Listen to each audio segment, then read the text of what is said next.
Here Hello. I am. I'm muted. I muted myself. I was talking. I think I had a good opening, but it was muted.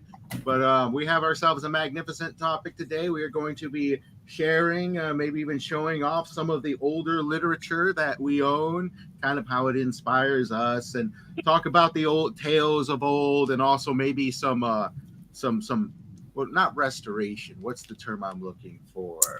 Reconstruction. Preservation. Yeah, Yeah, reconstruction, regeneration. Yeah. that too. We could, what if anybody knows anything about any of that? I'm mainly into just the collection thereof, but I got some books to share, and I hear you got some books to share over there too, RH Snow. Yes, I do. I've got some things. Very So nice. yeah, I know that I missed last week. I am so sorry, but I heard y'all had a wonderful time with Man Behind the Screen. Super awesome, and I was really happy about that. Uh, and We just want to know how are you?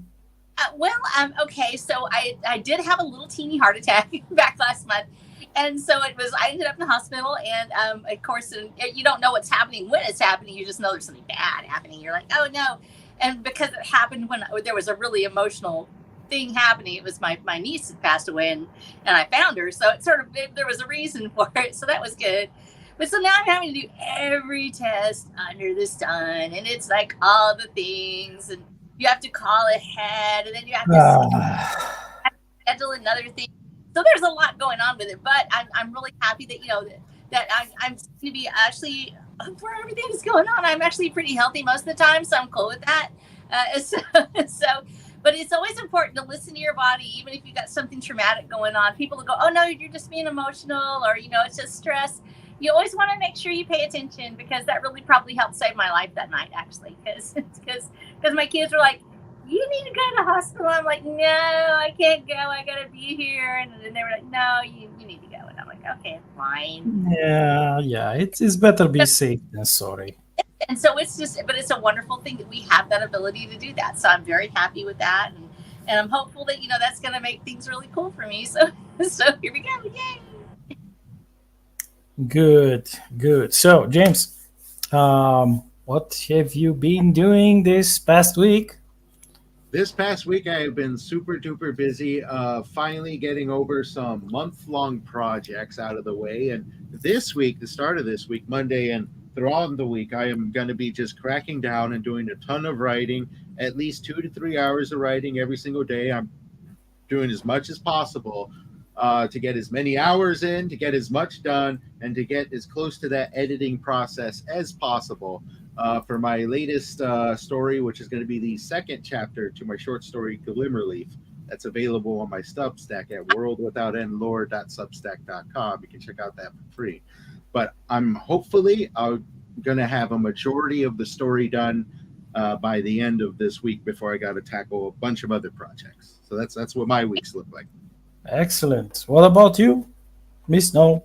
Oh, I've been finishing while I've been doing everything else, finishing out Caballeros El Camino. And I don't know if y'all have this problem. Like, I'll read it and I'll go, here's an opportunity to do this. So I'll think I'm finished. I wrote the last scene. I'm like, yay, I wrote the last scene. I'm good. And then I go back and I read it and I go, this is where this could go. And then I put something in. And then I go, this is where that could go. And I put some more in. And then I cut out like half of another conversation. And then I realized, oh no, if I cut that out. So you end up with this overthinking process where I go too much into it. So I've given myself a deadline at midnight tonight. I have one other thing. I was like, you know what? This really needs to go here, because the next book, it's not going to fit in the flow. I'd already had a scene that was in my head. And I was like, dude, I've got to mention this. Otherwise, it's just like, I have multi-threads, multi-character viewpoints. And so it can get a little tough to write. And you have to keep like a cheat sheet always with you. That's this person's here and these persons are over there. And there's a lot going on with factions. And so I made sure that I did that. And I was like, I got to put this guy in here and it's got to go right there. So I'm finishing tonight. It will go out to my beta readers at midnight tonight. So if you're a beta reader, that includes you, Daniel P. Riley. Hi, Daniel. Then you're going to get it. So here it comes. So whatever happens next, Godspeed, because it's going out. So yeah, I'm really happy to have done that. Actually, I'm almost on par, and I know I'm behind because of everything else that happened personally in my life, but I'm really excited because I got the book finished and I'm ready to get the series. Actually, we're going in the home stretch on the entire saga for Watcher of the Damned, and I'm starting to write that last section now that will end the series completely. And so, or not completely, but it will be ended for me at least, that part of it where I write this big story and this big saga. So I'm preparing myself emotionally because I'm going to cry a lot. So. Excellent. What have you been writing, BK? Tell us what you've been What doing. am I? Well, in my case, I've, as you know, I am wrapping up my first Yes. totally exclusively just fantasy novella. Yes. And I've been posting it chapter by chapter on Substack. It now has it has a title, and the title is Lord of Bones. Ooh, I saw that. Which, I was like, oh my gosh, which, as you know, since you've been reading it, I don't know which part are you at currently, but as you know, at 3. I'm at 3. yeah. So when you go to 4, you will actually meet the Overlord of the Tomb and his hag, the Red Hag, and you will understand why the book is titled Lord of Bones. I'm excited. So yes, indeed, I've been working on the last chapter, among other things, and it's well, you've read at least one of my books. I'm not sure if you got like the second or the some of the stories. Yes, I've got Star Chapter 1. I've got one of the Velen series. Oh yeah. Yeah, so I've got at least 2 of yours. Yeah. And I'm subscribed to James, so I give my love equally to both of you. I know. But since you've read some of mine, you know that I like to have like these epic endings, these most glorious and heroic battles at the end, which, if you don't plan them right, they could get underwhelming.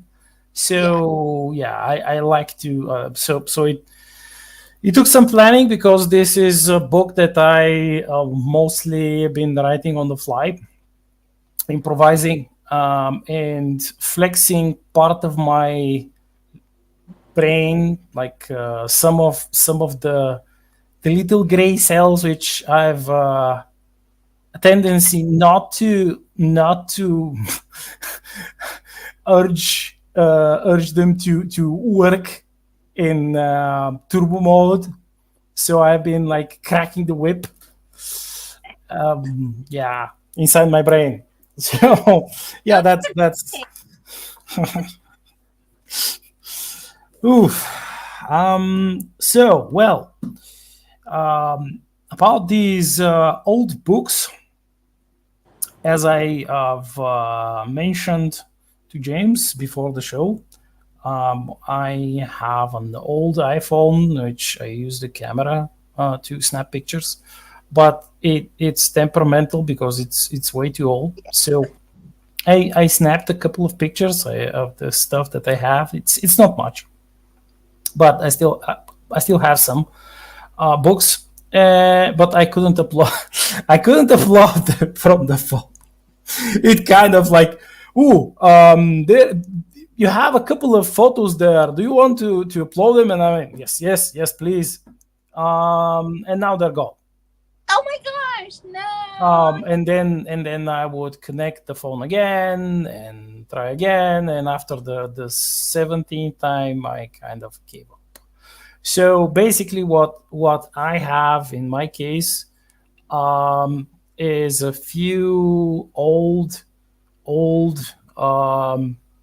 books, which are from the past century, the beginning of the past century, and they have been published before the communist regime began.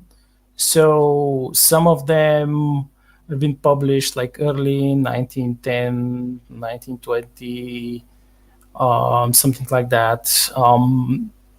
And they belong to my grandmother. And a few of them are religious books with transcripts from the Eastern Orthodox Bible.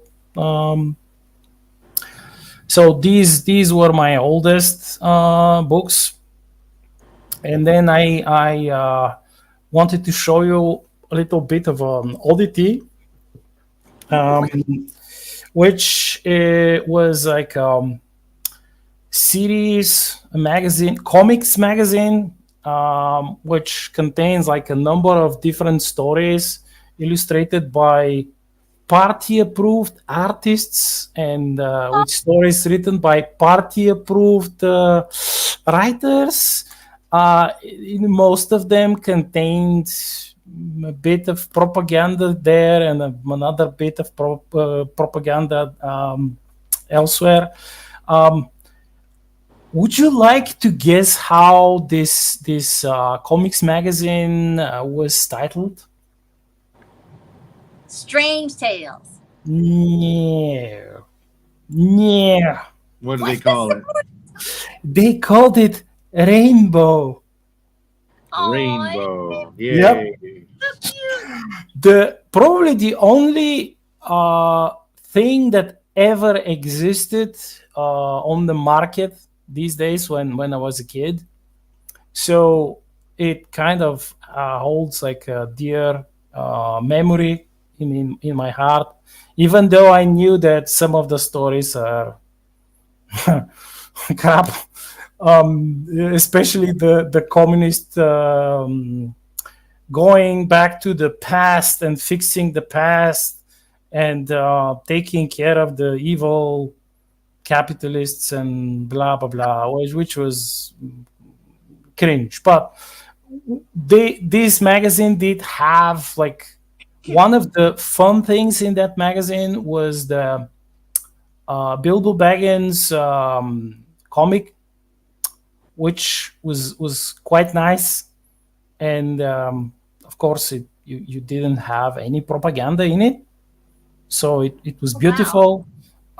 This was perhaps like the only saving grace, maybe the second saving grace of this magazine. And then I do have like some older books from the 70s and the 60s, from written by old science fiction Russian authors. Oh, no, that's cool. Among them, there is one collection written by Alexander Belyaev, which is like a quite prolific and famous author.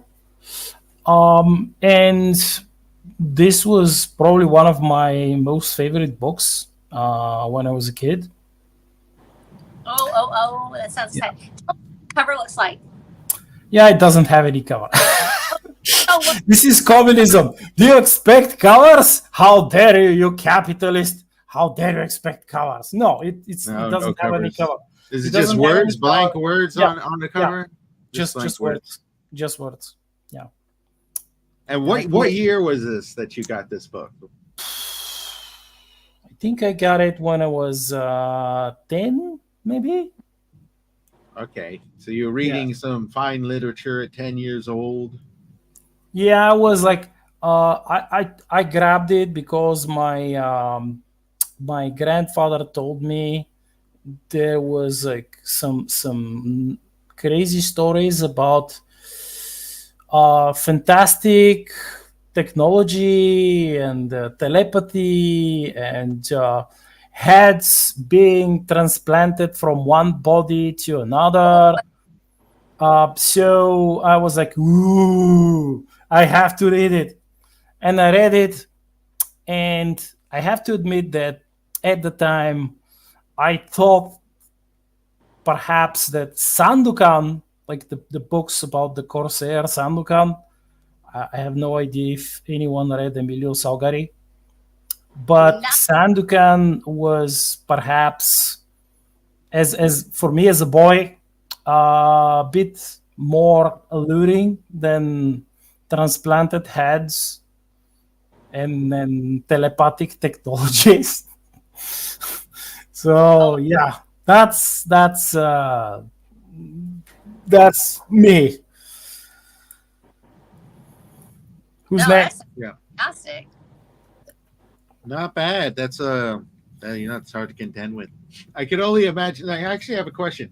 Did the books have any sort of differences other than the titles? Were they at least different colors? Yeah, the some books, some pulpy books.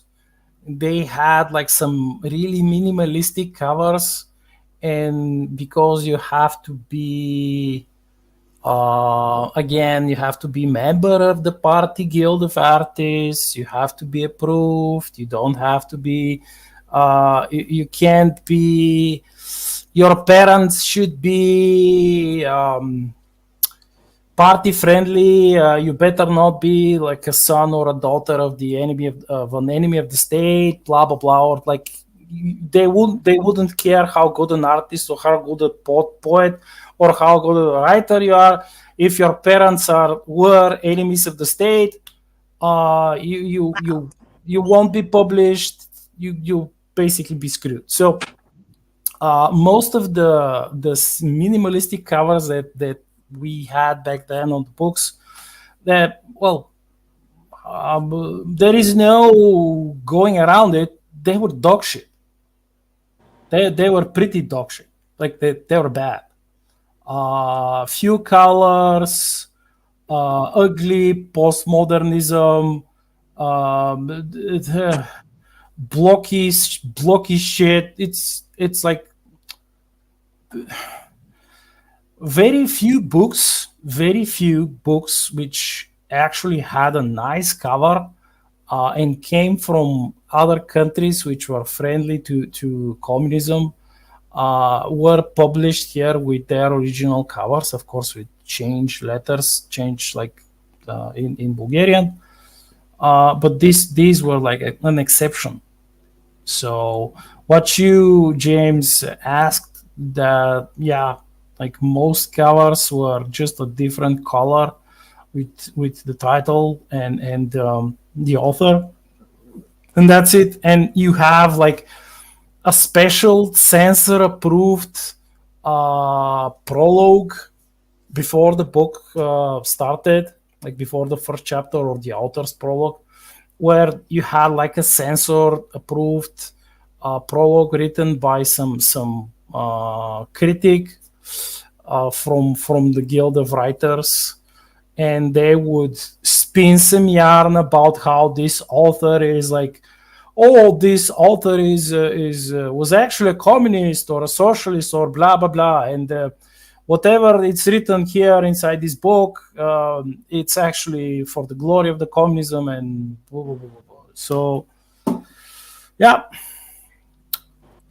How fun. Reminds me of today a little bit. At least within some circles. No. It's nothing like today. How dare you? Oh, just a little bit. I'm sure that, it's communism. I'm sure that's something they'd like to get back to. Oh, yeah. And it's funny because it makes me a little bit, what's the terminology I'm looking for? Privileged in a sense, because I got to, for me, books are everywhere. You go to if you want to find a good deal on a book, you go to like a secondhand store who's got a collection of books that barely anybody buys and things like that. That's luxury unheard of. Right over there, right? That's fiction in itself. Mm-hmm. That's fiction. What? Right now, no. Right now, you can find pretty much everything everywhere. Like you can, like you said, we have like vendors on the street who sell older books in excellent shape, and it's like well maintained with covers and stuff, with wrappers in plastic wrappers, and you can find pretty much everything. But back in the day, no, that you could go to any library and it was free.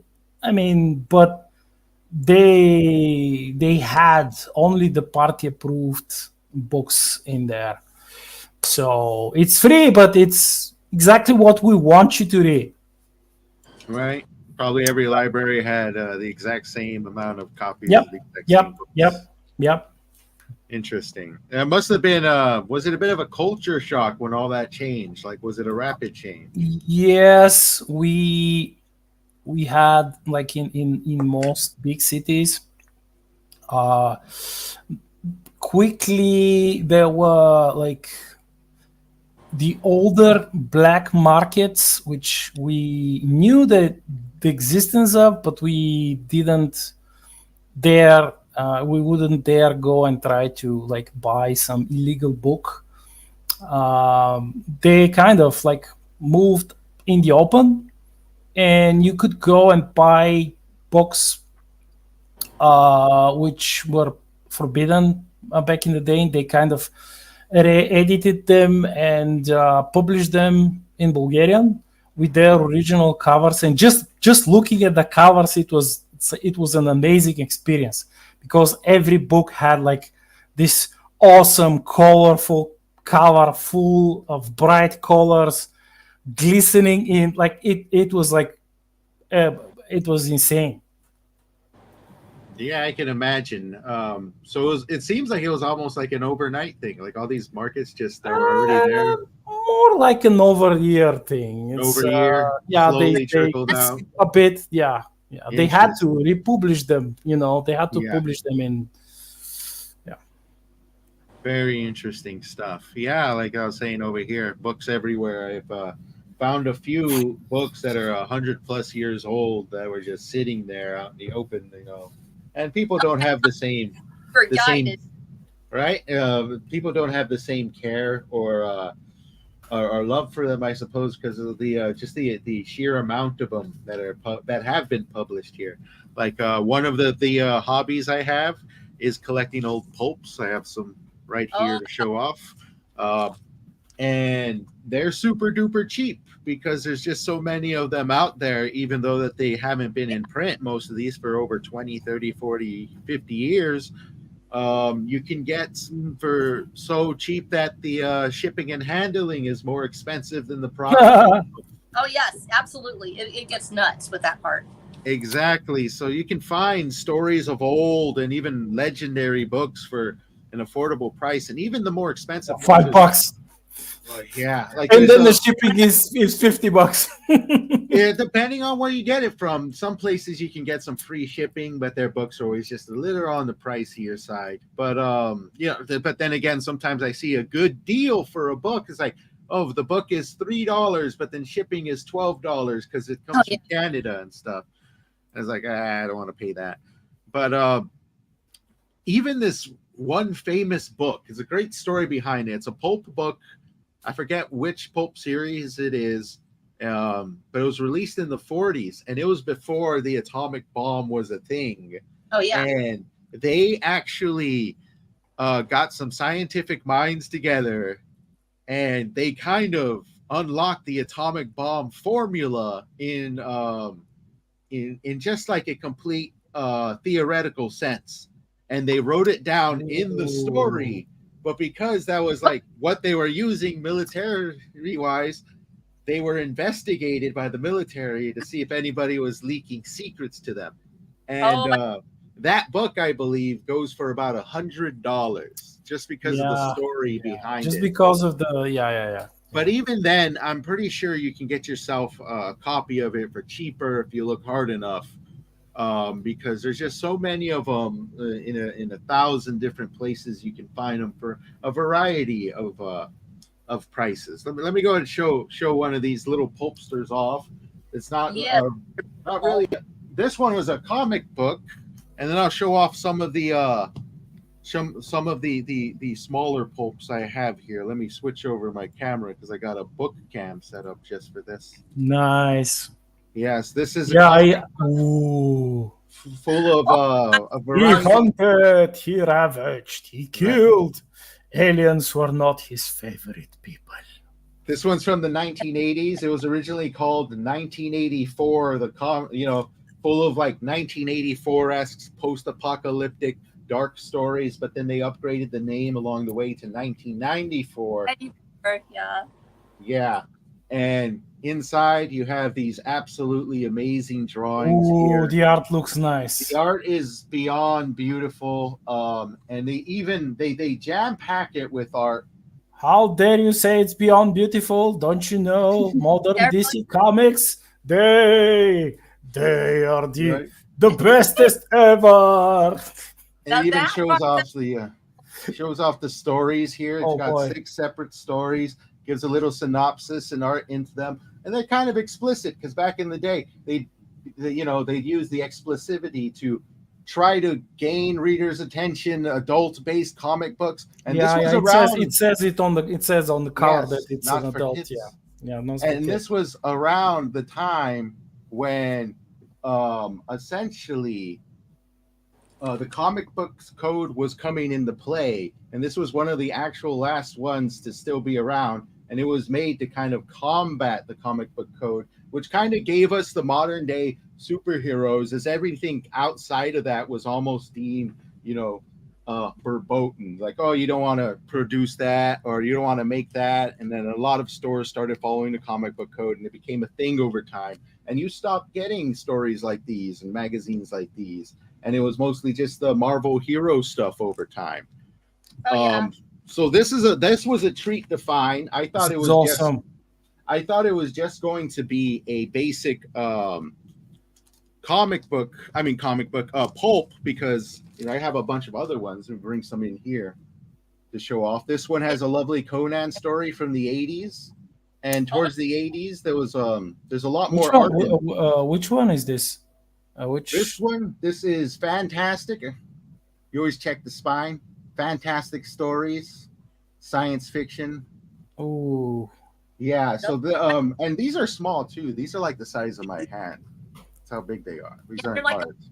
They're like a book you can take on the road. They're actually portables that you would be able to take on the road, and you could read it while you were in. Yep. You can shove it in your pocket on. Exactly. That's what my mom. My mom told me that she had like a couple of these like pocket size books, and she carried like one or two in her bag, like in her lady bag. Yes. And when she traveled using the train, because the trains back then were slow as fuck. The glories of communism. So yeah, so she would like take one or two of these, and in most cases she would read them while she waited for the train to even start. So yes. Oh my God! Yeah. Oh, school. Ooh, Isaac Asimov. Ooh, it has like advertisements. Oh, I love that! I love the order illustration where it's like taking up that whole side of the page. Every story starts off with half of that, like half the page taken up by. Holy cow! A lovely piece of images. Yeah, the earlier ones you wouldn't get so much art in them. This is one that does not have that much art. The one I just showed you is from the 80s. That is gorgeous. This one right here, this is Coven 13, also has a lot of art in it. This one's more of like witchcraft, dark stories like that. And this one is actually the first of its kind to be printed. I think they only made about 4 to 5 of these. Only a handful are out there, so I'd hope to get my hands on all of them. These days, if you want to see witches, you just go to TikTok. You don't need like colorful art. You just like go to TikTok. Oh my God, that's so cool. Yeah, this one I'm glad I got my hands on. It doesn't have that much art. I think this is like the largest art piece it has in here. Oh, beautiful though. I just love it. Do you know who the I forget. It's on the front. I'll read it right now, but this is mainly the reason I got my hands on this one. Go ahead and read who wrote that one. Oh, Lovecraft. That's right. This one has Lovecraft in it. This one has one of the few pulps that published his work. See, there's not a lot of art in this one, but it's got a lovely Lovecraft story in there. And I have a few with Isaac Asimov as well, but he was very popular back in the day. You can easily find a lot of publications with Isaac Asimov. Yeah, I think Isaac was published here under communism too. So because Really? I saw as a kid, I saw I the Robot. I saw it in the library, so I guess it was like approved. It was partly approved. So yeah, some like super rare cases where you have like an American author, and you could actually find him or her in the library, which was pretty much impossible for the regular authors. Yeah. Back in the day, because I'm old. That's why I'm saying back in the day. But my moral officer Granny, she's a bit older than me. I love it. Your morale officer Granny. That's so cute. Yeah. Oh gosh, look at She's in the chat. She's in the chat. That is so awesome. I love you. So I actually hold a book which is another old book which is published in 1965. Yeah. Ooh. And it's about like writers, Bulgarian writers, but of course it does have like, it has wonderful stuff. It has poems in it. But this being communism, you have like commentary here and there about this young author was like, they have an yearning for scientific socialism, blah blah blah blah blah blah blah blah blah, and you get like, come on, I just want to read the poetry. Fuck your, like, come on, just stop. But they wouldn't stop. They would relentlessly shove this stuff in your face. So just like today, exactly like today. Yeah, it's kind of pervasive. This is just what James is showing is so absolutely gorgeous. Oh yeah, especially the science fiction, like the spaceships. Ooh, in these days, like they made spaceships quite sciencey and less fictiony, but I loved it. I still love it. Oh yeah, that ship, nice. Yeah, I love the art beyond belief. Like, it's amazing art, and even the older ones that are kind of like, they got some wear and tear. I enjoy those because they got some character to them. Yeah. Well, that's the beauty of certain books, that you look at them and you go, wait, these are loved, these are used. Somebody actually had these. You see me fiddling through stuff because I got a giant pile over here. I'm wanting to see all of your stuff first because I think it's just absolutely fascinating. The colors of your.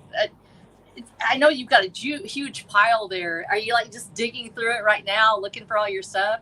Because the colors and the covers are so amazing, especially on pulps.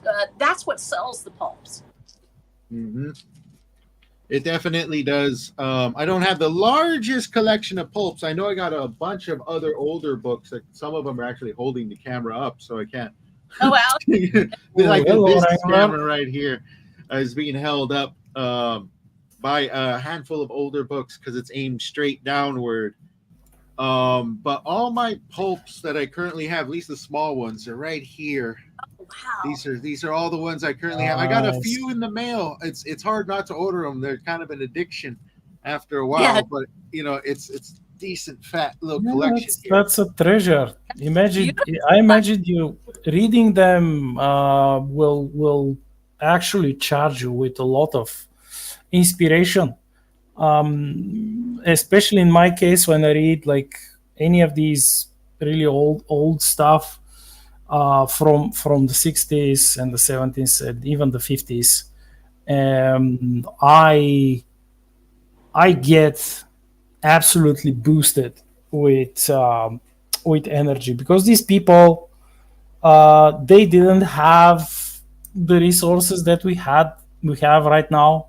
They can't talk like we are situated.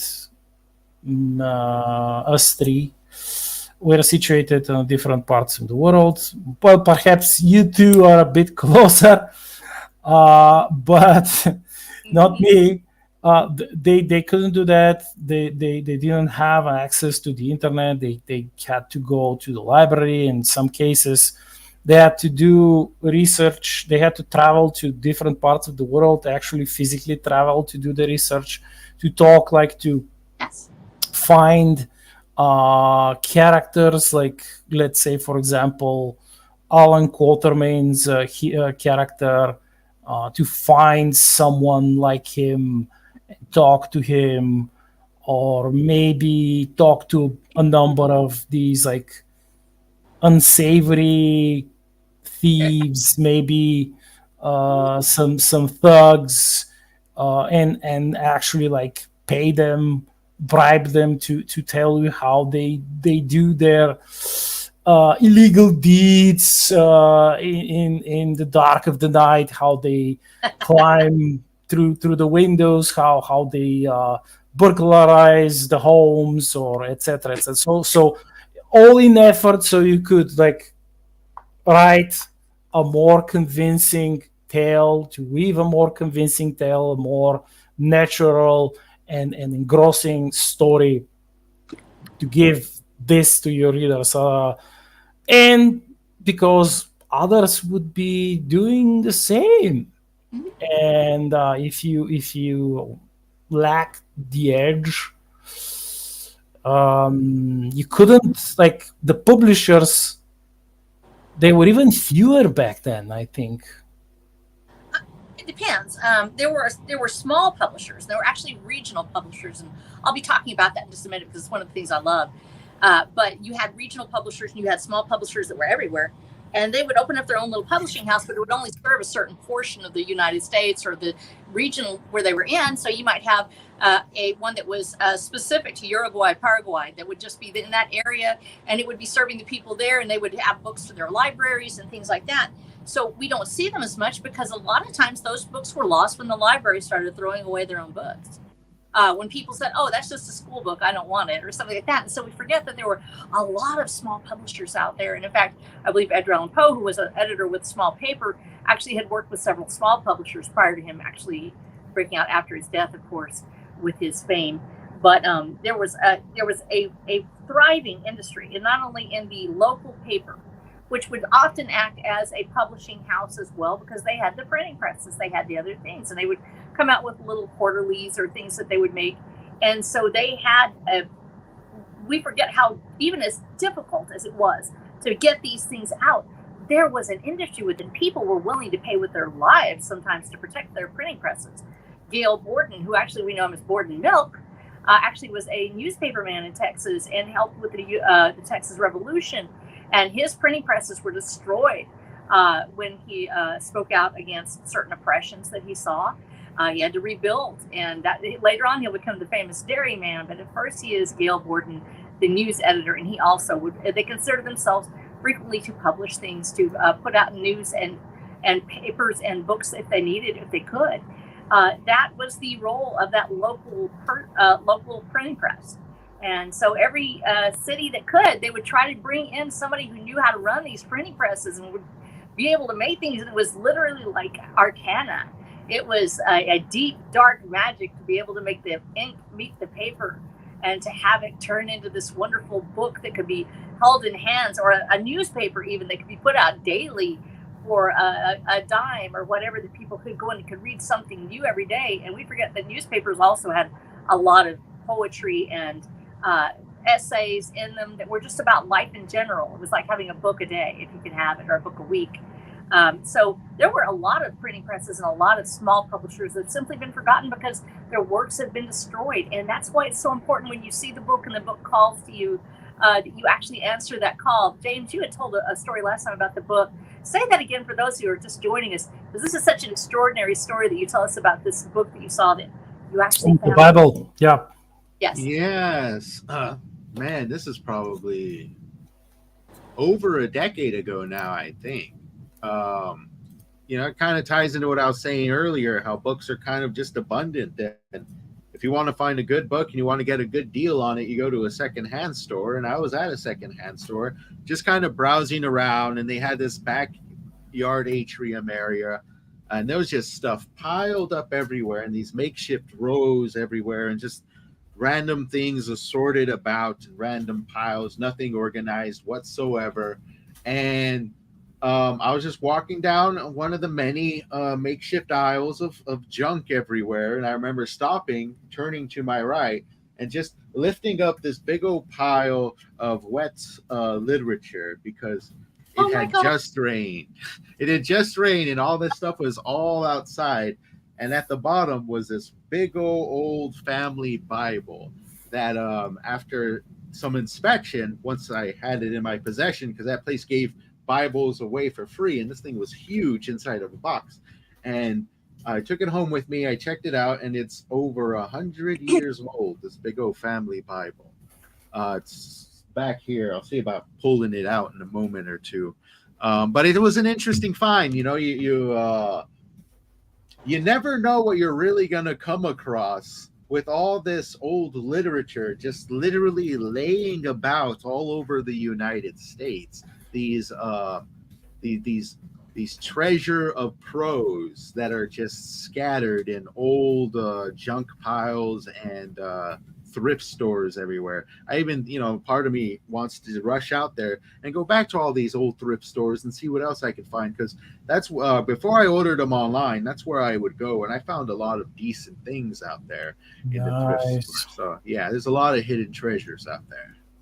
Yeah, you could, like, if you came here, there are, like, now, back then no, but now you can actually find, like, thrift stores and stores for used books and old books, and you can actually, like, in many of them you can actually bargain. you can bargain. It's like, ooh, but this costs like $10. No. Give it, like, I can give you 9, like, or 8. It's like, please sell it to me, something like that. Well, that is magic of the book, and we always in every role-playing game or every movie, every fantasy story, there's an element of magic. There is some book that takes, or a scroll, there is a written word. And even as we go back in the Bible, you look at the logos that moved over the water. When God speaks, there's a sacred word that is spoken. Words have power. We are, even as we're speaking here right now, we're leaving our words behind for somebody else to see in the future. But the written word, if it is properly preserved, it lasts forever. I can touch the words of people that were 1,000 years ago. If I have a book of Greek mythology, I can read Ovid, or I can read Herodotus, and I can read their words, and I can see what a man was thinking over 2,000 years ago. The Bible itself, words that are over 2,000 years old, that were passed down through oral tradition and then scribed by somebody in a back room, and then finally put out in a monastery. And these are words that have power. And when we look for old books, I'm going to try to pan over here. Don't look at the rest of my room, but I want to show you something. I'm going to show you, these are just a few of the books I have. I don't know if you can see those, but these are several of my treasured items, and I'm going to be talking about these today. And so let me put that back up for it. There we go. So it's going to be wiggly because I have it in my bedroom, and it's really hard to get stuff put together. So I'm going to put that back up. And I have a huge collection of old books. I haven't just been collecting them all my life. I was taught that books were sacred. They were actually not just the Bible.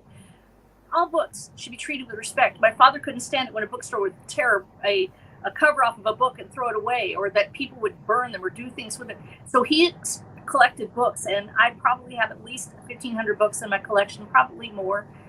Most of them would be considered at this point probably antiques, and most of them are over 50 years old. So in this case, these are some of my older books. They're not all of them. My oldest one that I have, which I don't bring in because I have to preserve it and carry it properly. It's stored in a bin with certain papers laid upon it so that way it doesn't get messed up. It is my family Bible, which is over 200 and almost 250 years old. Ooh.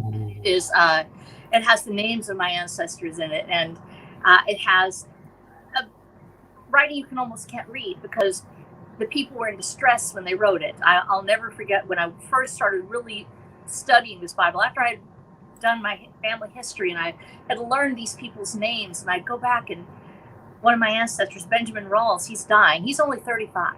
He has a young family and a wife. He's dying because he was injured and he became infected. His wife brings the Bible to him, and it's even then it's starting to get old in that family. And this is in 1837, I believe.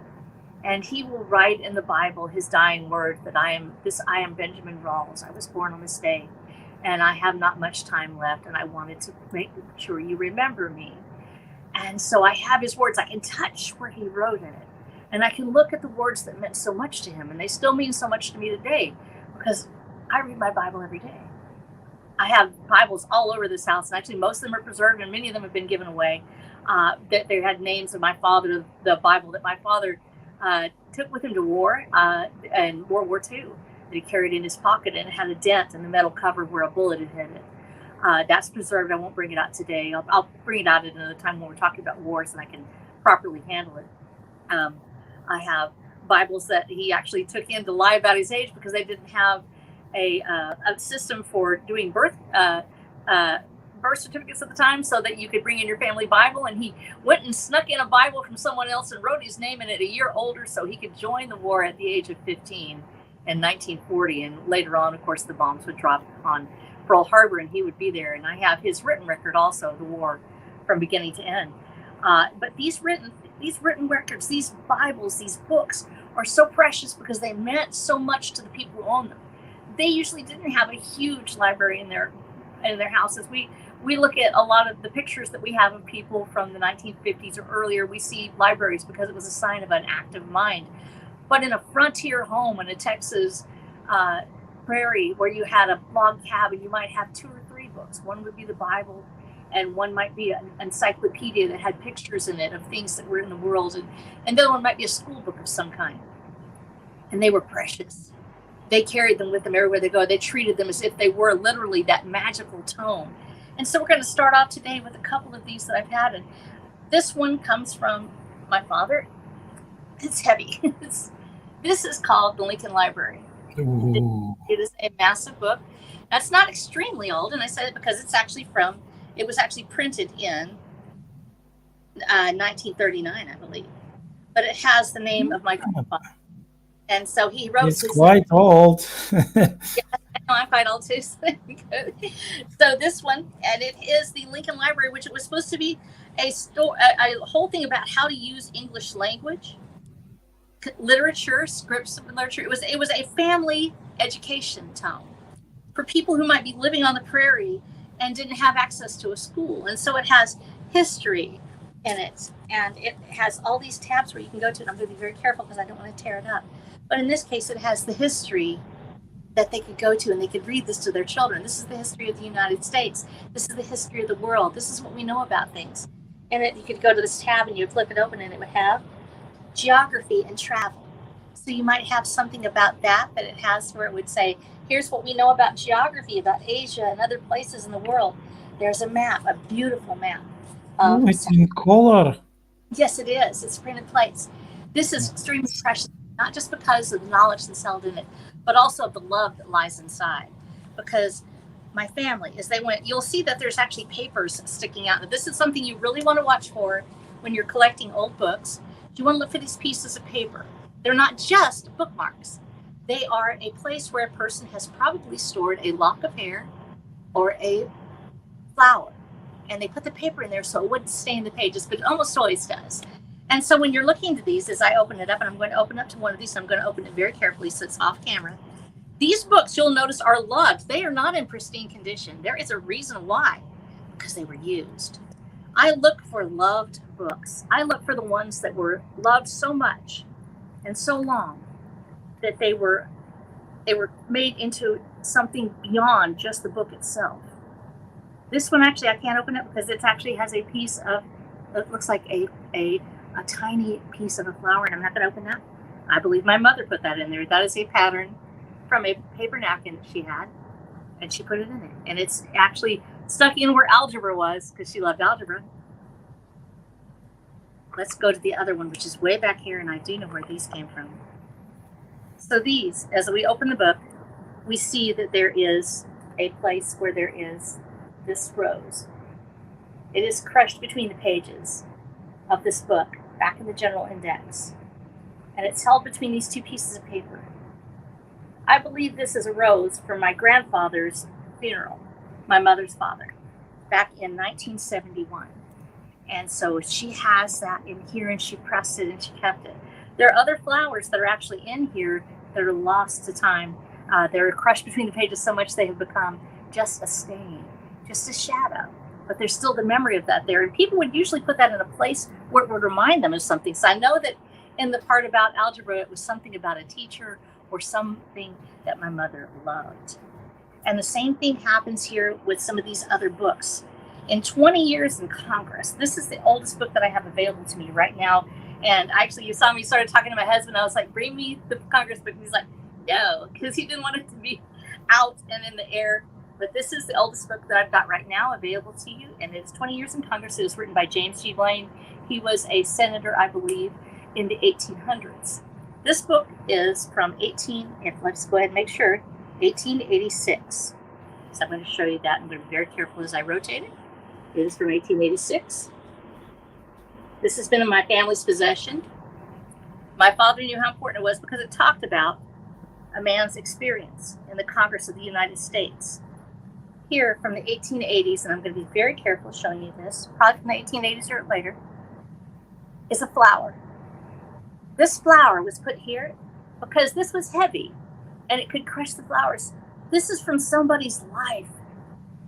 And they put these little pieces and parts of their lives in here because the book is not just a record of the words that are written therein, it's a record of the lives of the people who owned it. And so this tiny flower, I don't know the history, I don't know what it meant to the person who put it there. But I know it was something and somebody that they loved, and they were remembering that special day, and a flower that grew by the side of the road possibly. Because this is just a teeny little snippet. It looks like a type of vetch almost, and I'll have to look that up. But that's a part of someone's life. When you look at old books, you find history, not just of the writers, not just of the publishers, but of the readers who read it and loved it. This book, it's about Congress, believe it or not. It's about a man's experience in Congress in the 1800s. And somebody loved this book so much they wanted to put pieces of their life in here. And I actually have 2 volumes of this, and this is the one I'm going to put this very carefully aside, along with that Lincoln Library. But you have books that also meant the difference between life and death. My grandfather, who was born in 1881, was also a doctor. And he had his books that he had from the early 1900s. I fought for these books with a passion. I wanted them so much. They came on their original shelf. And I'll have to post a picture of these someday on my, I need to have a book page. And so they were on the original shelf that he had from the time when he was a doctor. So from the early 1900s, I have this book, and it's called The Treatment of Fractures. And it's a very fancy modern book for a reason, because it has photographs in it. Ooh. And started doing the photography. Really expensive back in the day. Yeah. It was black and white. It was black and white. It was very detailed. It was actually, they're beautiful photographs. They're not as grainy as you would think they would be. This is, and it's they're very proud of the fact it has 2,027 illustrations in it. This is from 1928. And this actually came from Philadelphia when he was going to the American College of Medicine, and it was in St. Louis. He had to travel from Texas to St. Louis to go study to become a doctor. And so here we have all of these beautiful pictures with all sorts of practical advice on how to treat fractures. And this is still usable today. This information, a lot of it, is still usable. How to treat fractures, how to bind them, how to do the surgeries on them. This book, because it was a school book, it wasn't actually put, it doesn't look like somebody put a lot of things in it. They didn't want to stain these pages because they wanted to have these pictures so they could actually very adequately, I'm going to be very careful here because we don't want to tear the pages or things, but because they didn't want to stain these photos, they made sure that they didn't preserve that in there. So you have that book, and it is in almost pristine condition considering the age. It's almost 100 years old now, and it is. I'm going to put that right over there so that way it doesn't slide. And let me know when I'm boring you. Am I boring you? No. Okay, thank you. I love it. I thank you so much for being awesome to me. My parents wanted us to make sure that we had a proper understanding of history. One of the best ways to read history is to read the history as it was written at the time. If you can get contemporary papers from the people who were there, you can at least know their attitude about it. That's the reason why it's so important what Black Knight is saying about communism. Having those books from that period tells us what communism actually was, even though it's filled with propaganda and everything else. It shows the oppression. It actually shows how that overreach, where everything it flowed through everything, this red river of philosophy and didacticism that actually was in everything. It is the way that we find it. It's because we look at the contemporary papers. We don't just rely on our own peers to tell us, oh, I think they did this back then. I think this is the way it happened. I go back and I read the books. As a result, I have this history of the United States. It is actually, I don't believe it was actually a school book, but I'm going to tell you. Actually, it is a school book. It's right here. It tells me what the price was on the back. You can see that they sometimes do that. They would actually print it from the publisher.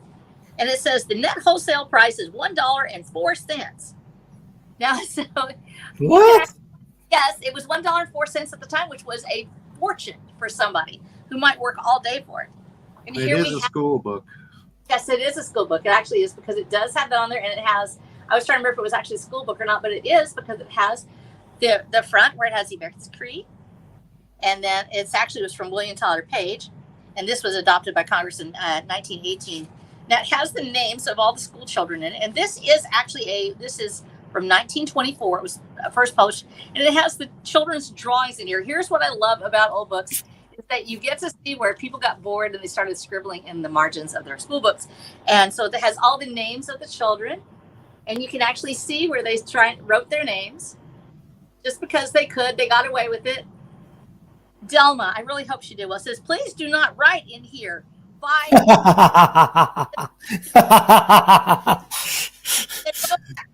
She did not erase their names. She didn't do it. She wanted, so it's a record of all the little readers. Somebody decided to draw a face at the very top. So you've got, of course, preface. This is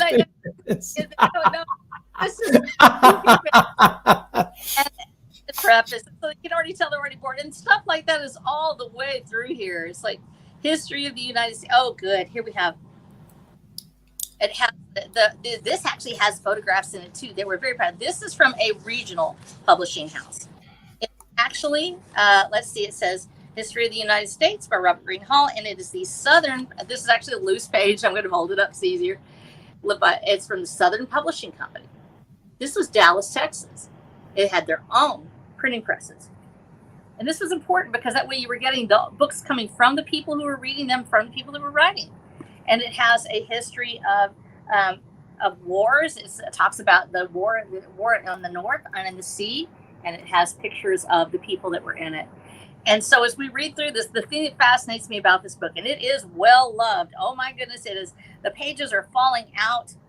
It has a picture of a modern cotton gin in it also. That's really cool because cotton was a big thing. Even just 20 years ago, we still grew cotton out here in Central Texas. And so it talks about things that happened in Texas. And they did talk about slavery and how bad it was. This is a book from Dallas, Texas. Don't let people tell you that people didn't think slavery was evil, because in the 1920s, during the height of the Ku Klux Klan, they still talked about these slave states, and they put it on here in this is slave states, and they call them that. And so this is not something that they tried to hide. They talked about the problems behind them. And here we have, it looks like somebody tried to draw, I don't know why, but they decided to put a mustache on this guy. That was really cool. This on there, they drew it, and there's the kids are always the same. So I have this beautiful book from 100 years ago that has all of these scribbled lines and drawings on it, and this incredibly gorgeous full color. So I love looking at this because I not only get to read what children from my father's generation read, I get to read the lives and the histories of children who are now gone and dead, who may have died in the Second World War, who might have gone on to do great things and then passed away old in 1971. I'm looking at their tiny little hands drawing their names in here and making funny faces and being bored in the middle of their school books. And that brings me to the next love, which is school books for children. I really love school books. I think they're fantastic. I loved everything about finding old library books is a treasure. You should try to find find them anywhere. And don't let the condition fool you. Don't let the fact that it's been loved and it's been touched change your mind. These books deserve the love and the respect that we can give them. This is about a brand new invention, the automobile, and it's called the Auto Boys Camp. This is every bit as much of a science. Sexist, it has boy in it. How dare you? I know it, yes, and it says the Auto Boys Camp. They are going to, I love this picture because this is how most books were actually, they were engraved with a line drawing. And so you can see that it actually sort of has it engraved into, this is a hardback book. It's engraved into it. So it wouldn't have its paper cover for long, but it would have this wonderful sort of an engraved thing. And it's about driving automobiles. And once again, we're very excited about the fact that we're in the schools in the Central Ward. Whoever Jamie Ray Blackburn is, I hope he had a fantastic life. This is from 1925. Yes. So and he says Miss Cook is his teacher. That's awesome. Thank you, Miss Cook, for getting these books together. And so we have this book from actually 1927, the year my mother was born, and it is about just boys driving. They're little boys too. These aren't like old enough to be driving the car, and they're literally they're stealing this automobile and just taking off and rolling down the road. Except they don't think of it. They were allowed to have fun, and so they have a camp, and they go to this camp with other boys that went out into the wilderness with this car, and the car becomes a symbol of freedom. And these boys are able to go out and have this wonderful adventure. And so just the cover on that alone is worth it. But the story itself is fascinating because it gives us a glimpse to people that really, honest to goodness, that if you were a kid, you still might go out and have your own adventure by yourself. And then we have the other part of children's literature, which is, once again, brand new technology. This wonderful cover. The airplane. The airplane. The fact that the airplane was still new, and notice that looks like it's a double decker there. It's a top with camel, perhaps. And this is actually from 1925, The Silent Reading Hour. I love this book for one reason. When I open it up, so here we have this gorgeous cover right here. When you open it up, here's the ephemera that we lose when we throw it. This book is a property of the state of Texas, it says. Please don't run off of this book. This actually got to be children. It's the property of the state of Texas, and you're supposed to say it, and it was issued to somebody. But here is this thing. Here's this wonderful piece of paper. I want you to look at this. This is almost 100 years old. And this is a flyer from a library. And it says, "A treasure for the taking, summer story hour, every Wednesday, 10 a.m., auditorium, Dallas Public Library." And it's almost 100 years old. So this was from the Dallas Public Library. And I wonder if my dad didn't turn it back in.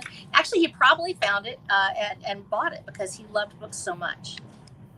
It talks about how to read, and it gives, this is this beautiful color picture. Ooh.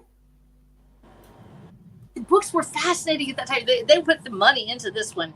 The tall ships leaving, and it was all about ships and sailing. These weren't boring stories.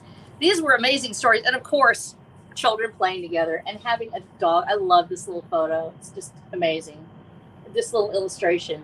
And of course, these are all by different, authors and illustrators, usually within the Texas school system. But it would show the things that they thought were the most wonderful, and they wanted kids to learn to read. And there was a high illiteracy rate. A lot of people didn't really go to school past 4th grade sometimes because they were working. People worked on the ranches, and they would drop out because you were making a living. Well, they tried to read at such a high level. This is a 3rd grade reader. I want you to look at this print. This is a 3rd grade reader now.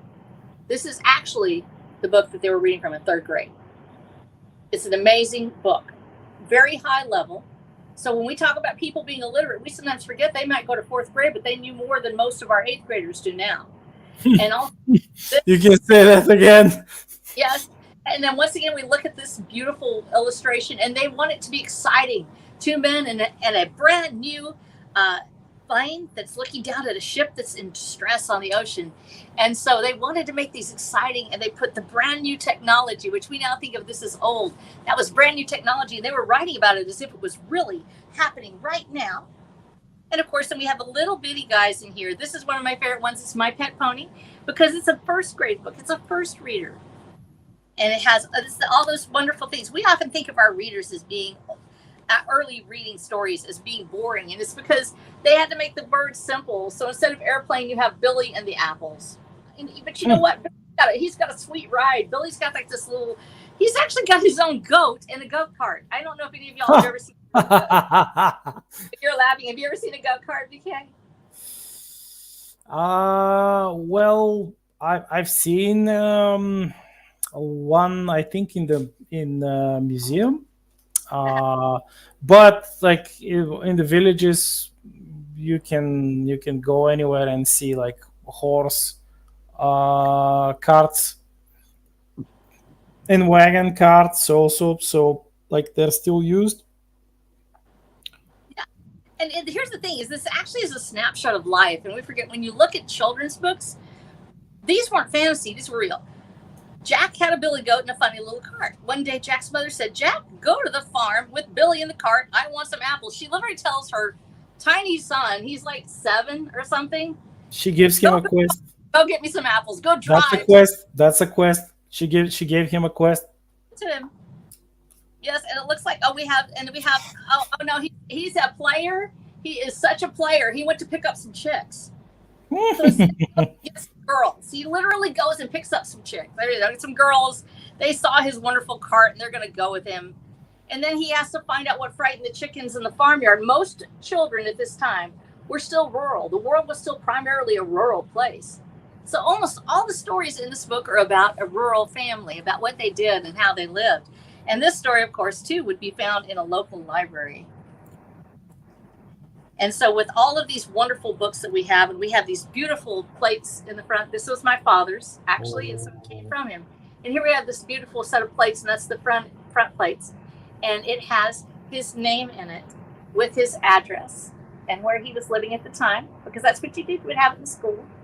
And it's a first reader. And so it has a story about some little boy that is doing some crazy stuff. And it actually, I love this. Here we go. It's Billy Goat's Gruff. So we have a wonderful story of Billy Goat's Gruff with our Billy Goats. And as you look at these pictures and you see the beautiful colors, and we realize it looks like a 4-color printing process, because most of them are pretty much this great picture of this Billy Goat just butting the heck out of that troll. He's off the bridge, dude, and these wonderful pictures that were done in these colors to make them interesting and fun to read. There was always a picture on almost every page. These are the treasures that you won't find if you're looking just for a pristine book. If you're only looking at condition, and if you're only looking at the price, you may miss these treasures. These are the treasures that will absolutely enrich your soul. Why? Because they are the ones that carry the histories of their people. And we have the poetry. Now, this is one of the first ones that I actually ever remembered my father reading to me. Look for these ribbons. These ribbons are a signal that you're probably getting a book that was meant to be treasured and loved and kept in a family. That's that ribbon bookmark. And my father had this was his and his father's. And as you can see, it is broken. The front is broken. Why? Because this book is very famous for having it is 101 famous poems. It was originally, I believe, published in the early 1900s, 1901. This is a reprint, and it has prose, and everybody wanted to have this. This is 1912. 29 from New Orleans. So this is a New Orleans printing press. And this had been redone and reloved, and it has the house by the side of the road in it. The night has 1,000 eyes.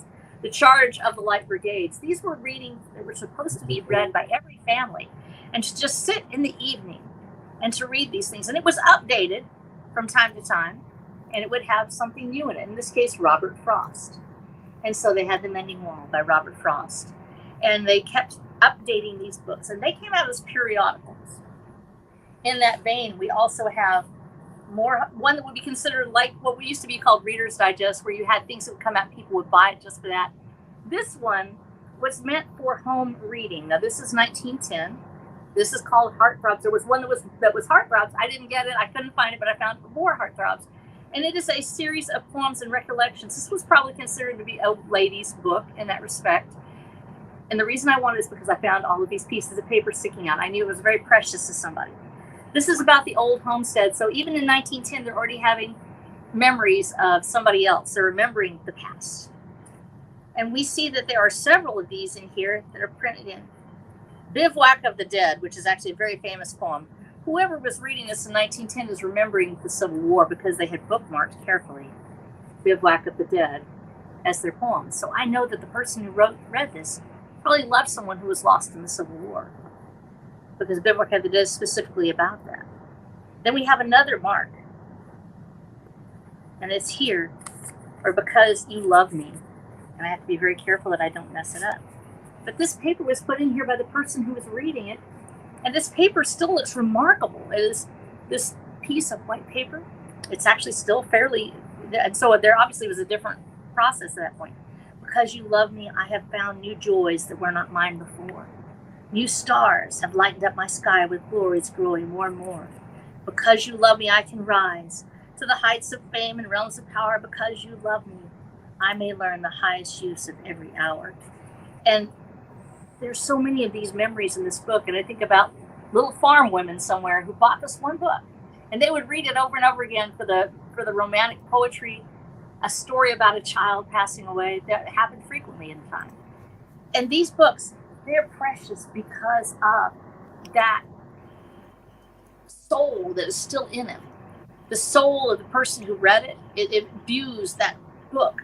Every broken page you see, every spine that's torn apart, is because someone loved it so much that they wanted it in their hands every hour. When you walk in and that book is lying there, and it's been so loved that it is starting to lose even the very parts of it that made it real, you're looking at it as if it is a person that has lived a full life and has grown old, and they have become broken in the process of living.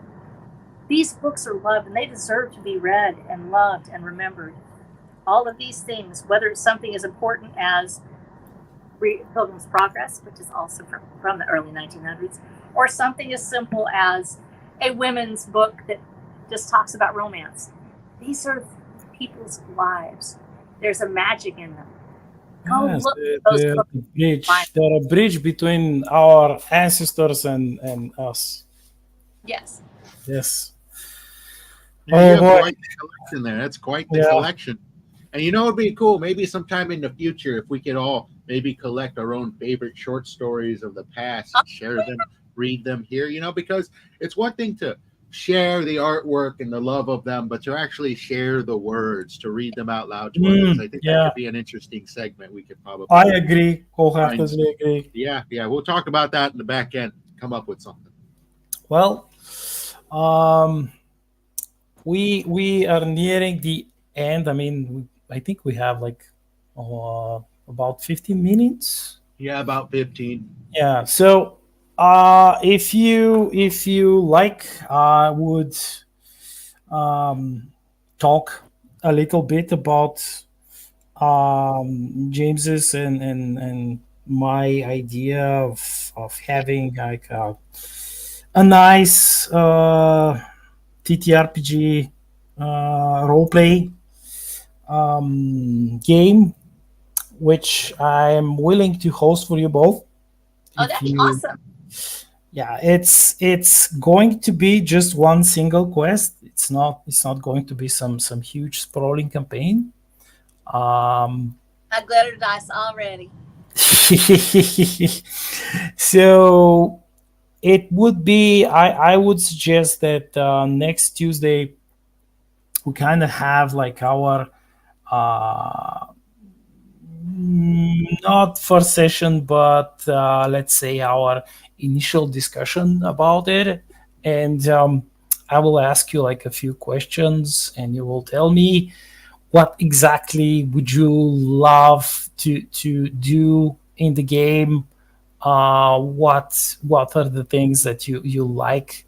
The aspects of this like wonderful thing, which is role playing in tabletops, and how it keeps us, links us together, and helps us inspire ourselves and others. So yeah, Wrangler, no, not that much a galaxy quest. It's like more like a planetary thing. We'll see. But what I had in mind, because I've ran hundreds of these like tiny campaigns and these tiny games, I know how to do it. I know how to, especially when new players are concerned, and you have not.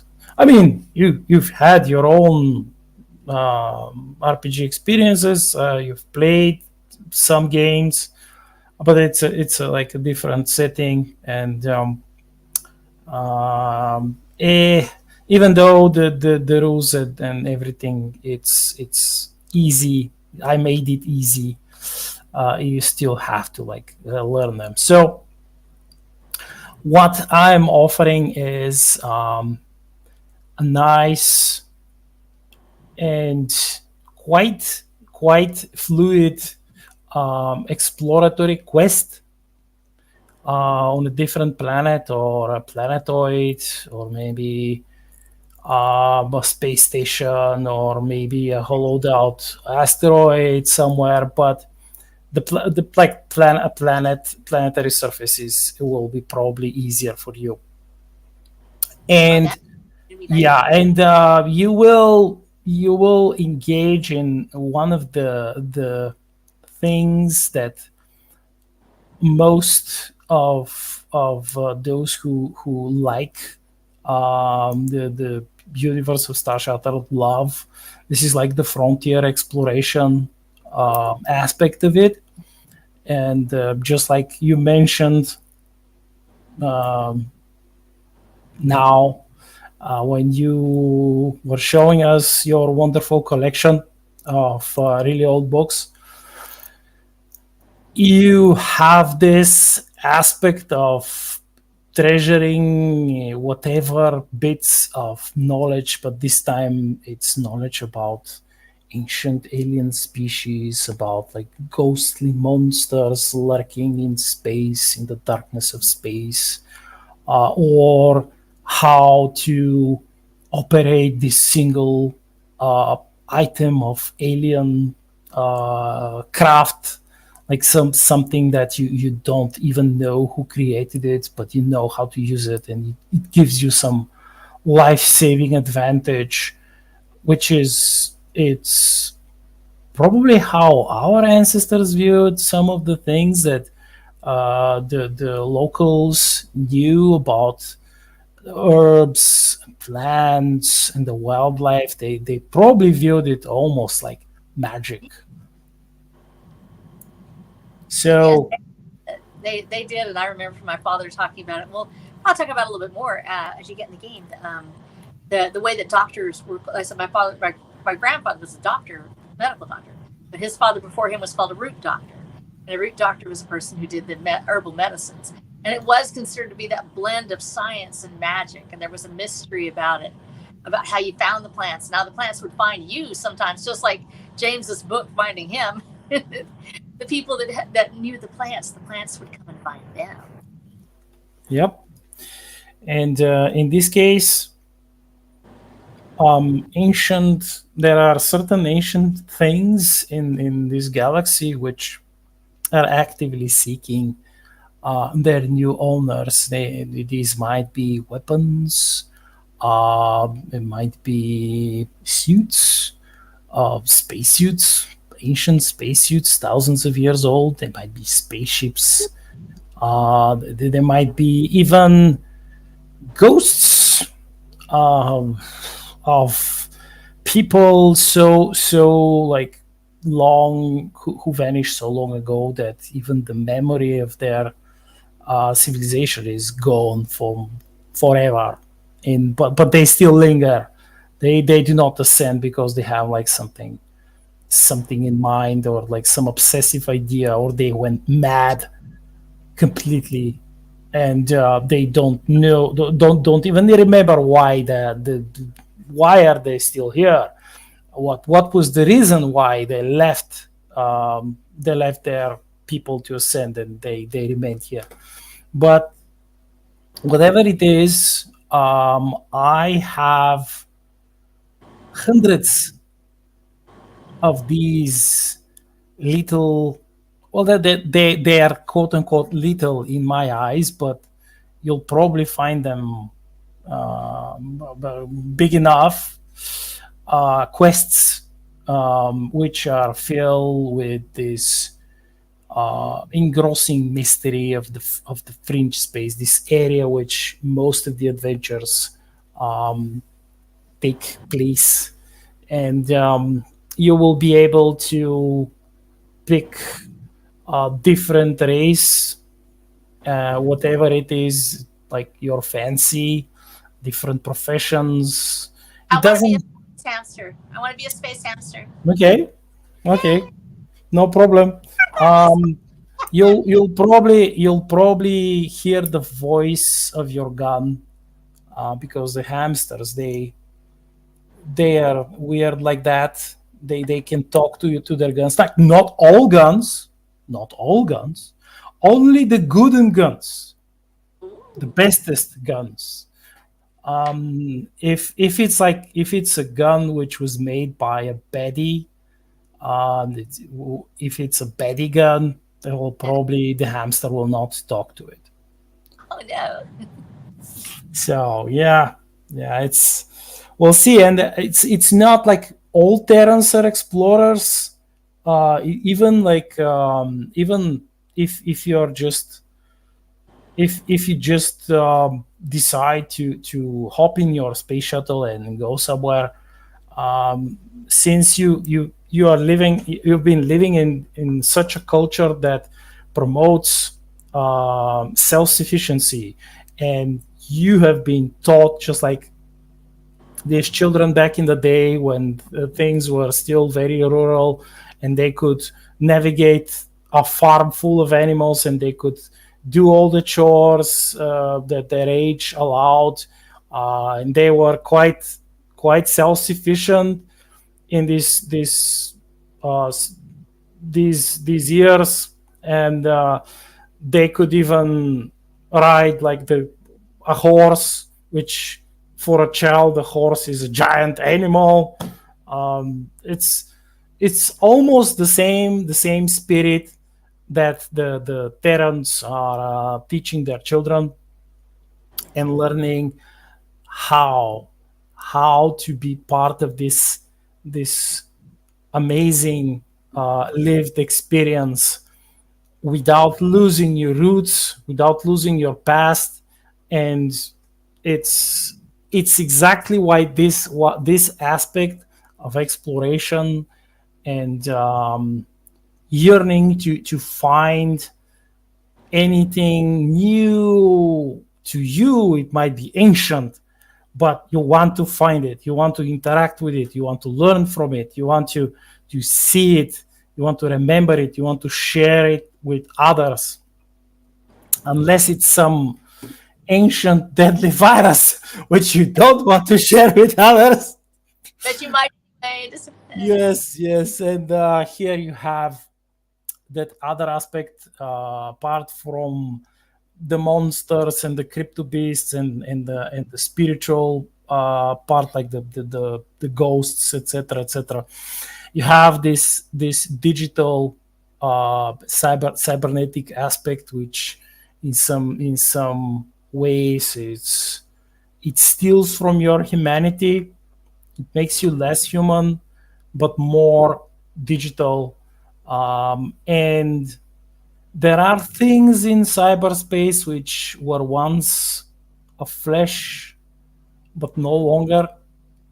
And how should I put it? There are things in the real world, in the material world, which were once digital. So it's like that line from that famous TV series. The owls are not what they are. Yeah, you could say that about this universe, that the person you're looking at, he or she, they might have not been born at all. Wow. Yeah, so I promise to deliver one of the quests that I have rarely used. I think I've used it once, just once, Wow. and it was for one player, just a single player. So it's a quest which is made for one or two players. So it would be perfect for you. That sounds fun. We're gonna like it. I hope so. I hope so. That's it's my other hope is for you um to how should I say it, um make some muscles for your wonderful gray cells. Thank you. Train them, make them even stronger. That's the idea of this entire exercise. This is like fun, lots of fun, tons of fun. Don't get me wrong, it's like a whole lot of fun. But then you have this, oh wait, my character did that. Like I had this wonderful idea. Why wouldn't I try to write a story about it, or use this part of that role play that I devised on the fly, or I was in like, I and my fellow players were in a dangerous situation. I suddenly had this insane idea, which is how our brains work, our imaginations works when we are pressed with a challenge, when you have to solve some complex and interesting problem, and sometimes it's a wacky problem, it's a weird problem, and especially when hamsters are involved, they will find a way to tell a joke. And sometimes their jokes, when they're directed to their enemies, can cause just a little bit like itsy bitsy uh, PTSD, just a wee bit of PTSD. Well, definitely, it definitely sounds like you thought up one heck of a universe for us to explore in the coming weeks. So that's something that we hope that all our viewers definitely tune in for. We're wrapping up our stream right here. I think we got less than a minute to go. If you really enjoyed what you saw, and you like the authors presented here, I'll post our links down. I forgot to put them in our description, but they'll be in the description in a couple minutes because I'm going to update the stream's description with our links.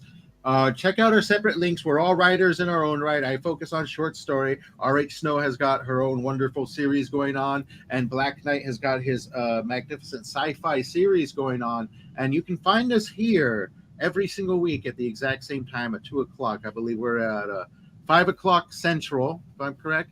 And my time right now, because I'm in California, it's PST 3 o'clock. We go for about an hour and a half, so we're wrapping this up. Thank you so much for joining us. We're out of here, everybody. I love you. Bye. Bye-bye, everybody. See you next week.